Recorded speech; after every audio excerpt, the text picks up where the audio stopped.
हाँ हो गई इंतज़ार की, आई ना कुछ खबर इम्पॉर्टेंट क्वेश्चंस की। तो बच्चों, अब आपको किसी खबर का इंतज़ार नहीं करना है। तो क्यों? क्योंकि मैं आ गया ना, इम्पॉर्टेंट क्वेश्चंस लेके देखो, मैं आ गया। तो ये वीडियो डेडिकेटेड है टू दी पॉइंट एग्जामिनेशंस के तैयारी के लिए, है ना। तो आपको याद होगा मेरे पिछले वीडियो में मैं फिजिकल केमिस्ट्री का 2 चैप्टर लेके आया था, ठीक है।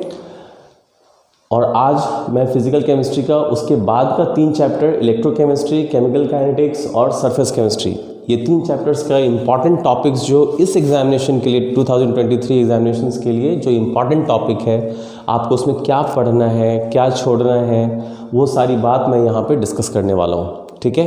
तो प्रीतिश एकेडमी जो मेरा चैनल है, इसकी पूरी कोशिश है कि इस बार 2023 में कि कोई भी बच्चों का बोर्ड एग्ज़ाम्स में ख़राब नंबर या एवरेज नंबर ना आए। मेरी कोशिश ये है कि 90+ % तो वो ज़रूर स्कोर करे, और वो भी कम मेहनत में, ठीक है। तो बहुत कम मेहनत में फोकस्ड वे में आप करेंगे, आपका बोर्ड एग्जामिनेशंस में बहुत अच्छा नंबर आने वाला है, ये प्रीतिश एकेडमी की गारंटी है, ठीक है। तो चलिए बच्चों, स्टार्ट करते हैं इस वीडियो को।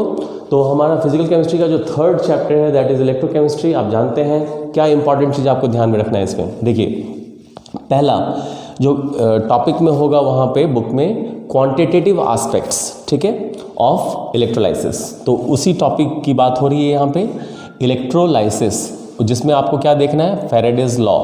फैराडेज लॉ, फर्स्ट लॉ और सेकेंड लॉ, 2 लॉ है, आपको पता है।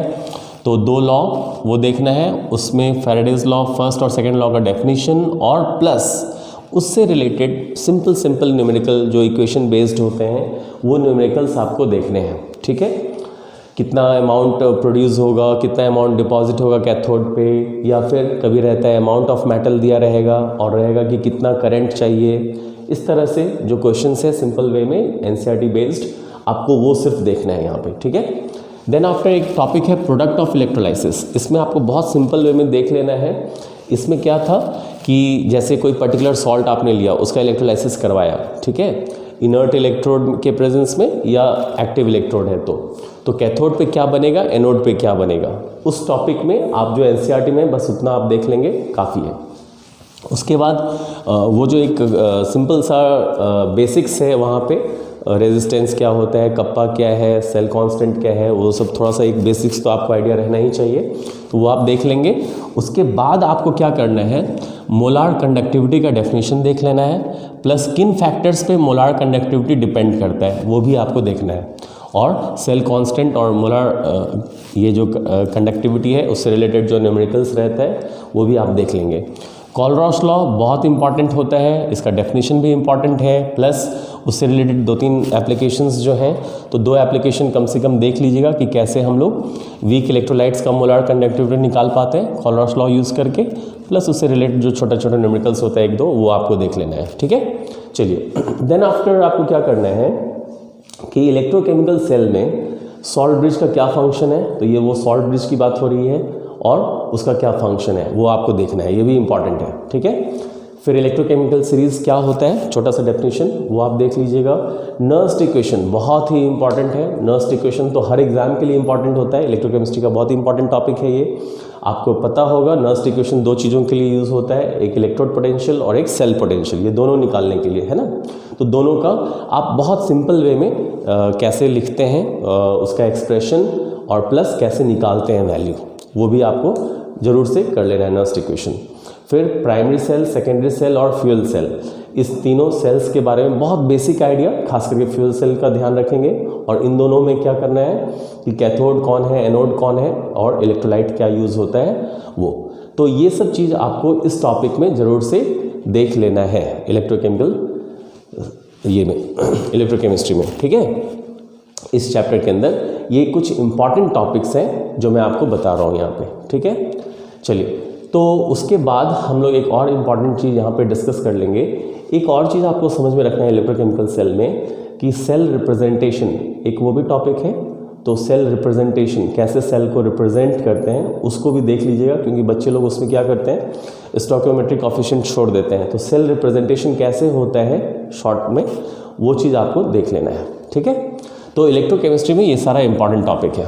चलिए उसके बाद हम लोग आते हैं केमिकल काइनेटिक्स, एक इंपॉर्टेंट चैप्टर फिजिकल केमिस्ट्री का, जिसमें आपको क्या देख लेना है, रेट लॉ क्या होता है, उसका डेफिनेशन, ऑर्डर और मॉलिक्यूलरिटी क्या होता है, उसमें डिफरेंस क्या है वो भी देख लेना है।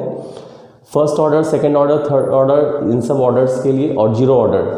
तो थर्ड ऑर्डर आप मत देखिएगा, मेनली आपको यूनिट ऑफ रेट कांस्टेंट देख लेना है, किसके लिए, जीरो ऑर्डर, फर्स्ट ऑर्डर और सेकंड ऑर्डर, बस। फिर इंटीग्रेटेड रेट इक्वेशन है जीरो ऑर्डर रिएक्शन के लिए और फर्स्ट ऑर्डर रिएक्शन के लिए, तो वो भी आप जरूर से रेट इक्वेशन देख लेंगे, कैसे इंटीग्रेटेड रेट इक्वेशन है, जिसमें कि फर्स्ट ऑर्डर रिएक्शन का डेरिवेशन भी कई बार आता रहता है एग्जामिनेशन में, ठीक है। तो वो भी आपको ध्यान में रखना है। क्लियर है ये बात, है ना। फर्स्ट ऑर्डर रिएक्शन का डेरिवेशन भी आता है एग्जामिनेशन में, खास करके बिहार बोर्ड के एग्जामिनेशंस में, ठीक है।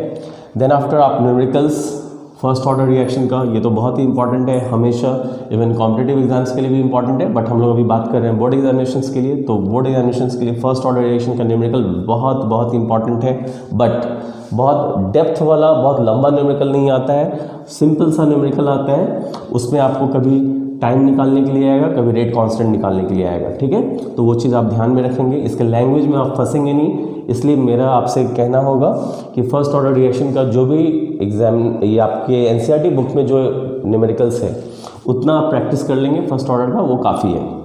हाफ लाइफ क्या होता है इसका डेफिनेशन जरूर देख लीजिएगा, और जीरो और फर्स्ट ऑर्डर रिएक्शन के लिए जो हाफ लाइफ का फॉर्मूला है वो आप देख लेंगे, और फर्स्ट ऑर्डर रिएक्शन के लिए जो हाफ लाइफ का न्यूमेरिकल है उसको भी आप जरूर से देख लीजिएगा।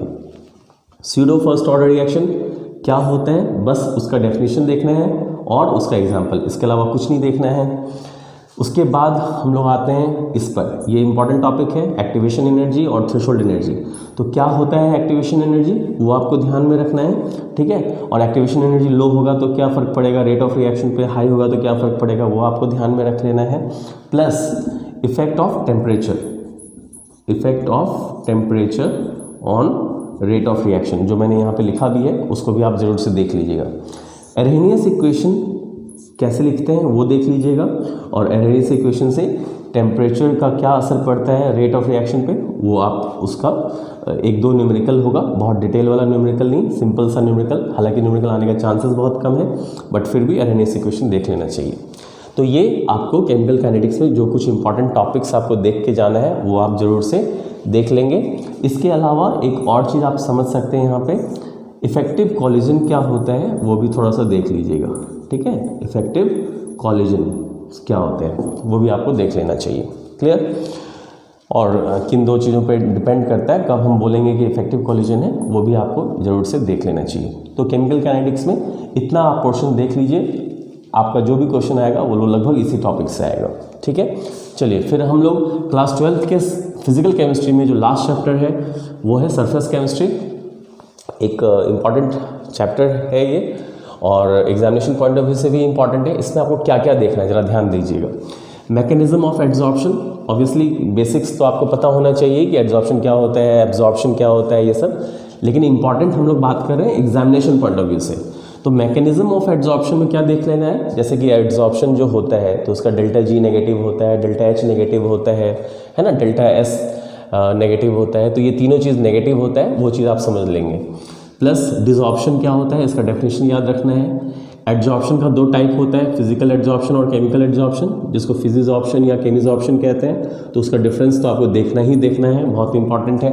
प्लस एड्जॉर्प्शन आइसोथर्म होता क्या है, कम से कम डेफिनेशन जरूर देख लीजिएगा, और ऐसे फ्रेंडली एड्जॉर्प्शन आइसोथर्म उसका एक जो ग्राफ टाइप का होगा वो भी आप देख लेंगे, ठीक है। प्लस टेम्परेचर हम बढ़ाते हैं तो फिजिकल एड्जॉर्प्शन घटता जाता है, लेकिन केमिकल एड्जॉर्प्शन में क्या होता है, इनिशियली टेम्परेचर बढ़ाने से केमिजॉर्प्शन का रेट बढ़ता है फिर घटता है, क्यों है वो चीज़ भी आप देख लेंगे। कैटालाइसिस में होमोजेनस और हेटेरोजेनस कैटालाइसिस क्या होता है, सिंपल सा डेफिनेशन, एक एग्जांपल याद रखेंगे। प्लस हेटेरोजेनस कैटालाइसिस जो है उसका मैकेनिज्म जो डिटेल है 5 स्टेप्स में, वो भी आप मैकेनिज्म जरूर से देख लीजिएगा।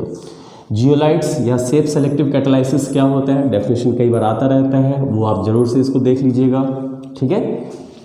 प्लस रेट ऑफ रिएक्शन को कैसे प्रोमोटर इन्हांस करता है, पॉइजन कैसे रिड्यूस करता है। तो कैसे कहने का मतलब मैकेनिज्म नहीं देखना है आपको, सिंपल यहाँ पे एग्जामिनेशन पॉइंट ऑफ व्यू से प्रोमोटर क्या होता है, किसको कहते हैं, पॉइजन किसको कहते हैं, एक एग्जाम्पल वो ज़रूर आपको कर लेना है। फिर देन आफ्टर हम लोग आते हैं कोलॉइड्स पे। तो कोलॉइड्स क्या होता है, डेफिनेशन तो जानना ही चाहिए, ऑब्वियस है, तो वो आप जान के रखेंगे। बट टाइप ऑफ कोलॉइड्स में लायोफिलिक कोलॉइड क्या होता है, लायोफिलिक फोबिक कोलॉइड क्या होता है, ये दोनों आपको जरूर से देख लेना है, दोनों में अंतर जरूर से याद रखना है। प्लस एसोसिएटेड कोलॉइड्स या माइसिस जो है वो आपको जरूर से ध्यान में रख लेना है, ठीक है। फिर कोलॉइड बनाने का तरीका में एक पेप्टाइजेशन बहुत इंपॉर्टेंट मेथड होता है एग्जामिनेशन पॉइंट ऑफ व्यू से भी, तो पेप्टाइजेशन क्या है वो देखना है, और प्लस पेप्टाइजिंग एजेंट क्या होता है वो जरूर से आपको ध्यान में रखना है। उसके बाद कोलॉइड्स जो बनाते हैं हम लोग तो प्यूरिफाई करते हैं, प्यूरिफाई करने का एक डायलिसिस, इलेक्ट्रोडायलिसिस भी है, बट डायलिसिस आप याद रखेंगे, और अल्ट्रा फिल्ट्रेशन ध्यान में रखेंगे। हम लोग क्या बात कर रहे हैं, हम लोग बात कर रहे हैं एग्जामिनेशन पॉइंट ऑफ व्यू से जो इम्पॉर्टेंट चीज़ जिस पे आपको फोकस बनाना है, जो होता है ना एकदम गिद्ध वाला नज़र रखना है कि एकदम उस टॉपिक को तो नहीं छोड़ना है, वो दिमाग में रहे, नहीं तो सारा चीज़ आप करने जाएंगे तो कन्फ्यूजन भी होता है, भूल भी जाइएगा। इसलिए डायलिसिस और अल्ट्रा फिल्ट्रेशन ये दो चीज़ ध्यान में रखना है। अल्ट्रा फिल्ट्रेशन जब आप पढ़ेंगे तो उसमें आपको कोलॉइडियन आएगा ही, तो वो भी चीज़ देख लेना है कि कोलॉइडियन क्या होता है, ठीक है। फिर जो कोलॉइड्स होते हैं उसके लिए इम्पॉर्टेंट कुछ जो बिहेवियर है उसका, जिसमें एक ब्राउनियन मोशन या ब्राउनियन मूवमेंट, वो आपको ध्यान रखना है। ब्राउनियन मूवमेंट क्या होता है, ब्राउनियन मूवमेंट का सिग्निफिकेंस क्या है कोलॉइड्स के लिए, और ब्राउनियन मूवमेंट होता क्यों है। तीन चीज़ मैंने कहा, ब्राउनियन मोशन होता क्या है, क्यों होता है, और प्लस कोलॉइड्स के लिए इसका इंपॉर्टेंस क्या है, ये तीनों चीज़ आपको ध्यान में रखना है। देन आफ्टर टिंडल इफेक्ट क्या होता है, टिंडल इफेक्ट होने के लिए कंडीशंस क्या होना चाहिए, ठीक है। टिंडल कोन क्या होता है ये भी आपको ध्यान में रखना चाहिए, क्लियर। चलिए उसके बाद डबल लेयर या हेमोरज इलेक्ट्रिकल डबल लेयर वो देख लेना है डेफिनेशन, सेटअप पोटेंशियल या इलेक्ट्रोकाइनेटिक पोटेंशियल डेफिनेशन उसका, ठीक है। चलिए कोलॉइड्स का कोगुलेशन, कोगुलेशन में एक हार्डी-स्कल्ज रूल दिया गया है, तो वो हार्डी-स्कल्ज रूल क्या होता है वो जरूर से समझ के थोड़ा सा करना है कि हार्डी-स्कल्ज रूल क्या होता है, ठीक है। पॉजिटिव चार्ज कोलॉइड के लिए नेगेटिव आयंस डालेंगे एंड वाइस वर्सा, चार्ज जितना ज़्यादा होगा उतना इफेक्टिव वो कोलॉइड को कोगुलेट कर पाएगा, ठीक है। तो वो चीज़ आपको ध्यान में रखना है।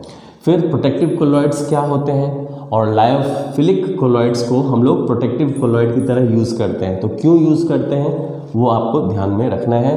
और एक सिंपल सा टॉपिक बट एग्जाम के लिए बहुत इंपॉर्टेंट, इमल्शंस क्या होता है, वो इमल्शंस आप ध्यान में रखेंगे, उसका type water in oil and oil in water type, और इमल्सिफाइंग एजेंट क्या होता है, प्लस इस दोनों इमल्शन का एग्जाम्पल्स, कम से कम दो एग्जाम्पल्स जरूर से ध्यान में रखना है। फिर टैनिंग करवाते हैं लेदर्स का, तो टैनिंग क्या होता है वो, और डेल्टा का फॉर्मेशन कैसे होता है वो, ठीक है, ये आप जरूर से ध्यान में रखेंगे। और एक और चीज़ आप छोटा सा चीज़ ध्यान में रखेंगे, एप्लीकेशन, कुछ इंपॉर्टेंट एप्लीकेशंस, ठीक है, किसका, ऑफ एडजॉर्प्शन का। तो एडजॉर्प्शन जो होता है उसका कुछ इंपॉर्टेंट एप्लीकेशंस वो आप ध्यान में रखेंगे, जैसे जो हम लोग चीनी बनाते हैं तो उसको कैसे वाइट करते हैं, उसका कलर को कैसे एब्जॉर्ब करवाते हैं, गैस मास्क में कैसे यूज़ होता है ना, क्रोमेटोग्राफी में एडजॉर्प्शन वो भी एक इम्पॉर्टेंट एस्पेक्ट है। तो ये सब कुछ इंपॉर्टेंट एप्लीकेशंस दो तीन आप जरूर से याद करके रखेंगे, ठीक है। तो ये बच्चों सरफेस केमिस्ट्री से रिलेटेड कुछ इंपॉर्टेंट टॉपिक्स है जो अभी के लिए एट द 11th आवर जो कहते हैं एकदम लास्ट मोमेंट पे तैयारी करने के लिए, ये आप चीज़ जल्दी जल्दी पलट करके देख लेंगे, दिमाग में रखेंगे, थोड़ा सा एग्जाम्पल्स वगैरह दिमाग में रखिएगा। तो श्योर शॉट 12th के एग्जामिनेशंस में, चाहे बिहार बोर्ड हो, CBSE बोर्ड हो या दूसरा कोई स्टेट बोर्ड हो, उसके लिए बहुत ही इंपॉर्टेंट टॉपिक है। आप ध्यान से जाइए, ध्यान से इसको कीजिए, चीज़ों को याद रखिए, ठीक है। और मुझे नहीं लगता है कि 90% से कम आपका स्कोर होने जा रहा है। फोकस्ड वे में तैयारी कीजिए। फिर मिलते हैं नेक्स्ट वीडियो में, तब तक मस्ती में पढ़ना है, ठीक है। Thank you.